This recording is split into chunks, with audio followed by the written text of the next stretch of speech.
Hi friends అందరికి కనుమ శుభాకాంక్షలు. Hi friends అందరికి కనుమ శుభాకాంక్షలు.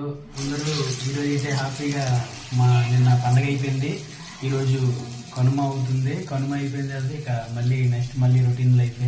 చూడండి అయితే ఈరోజు వెరైటీస్ ఏంటంటే నాటుకోడి కూర అండ్ మటన్ గారెలు. కనుమ రోజు అంటే మనకి ఇవే కదా, ఆల్రెడీ నేను చేసేసాను. చిల్లి గారి చాలా చాలా బాగుంది. టేస్ట్ వద్దామా?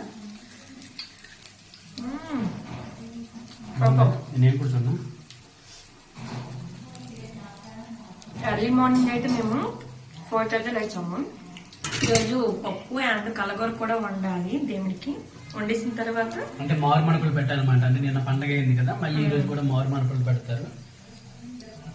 నెక్స్ట్ వచ్చి దేవుని పెట్టించుకున్న తర్వాత ఈరోజు వంటలు అయితే రెడీ చేస్తున్నాము. నెక్స్ట్ వచ్చి జంతికలు అండ్ అమ్మ వాళ్ళ ఇంటికి కూడా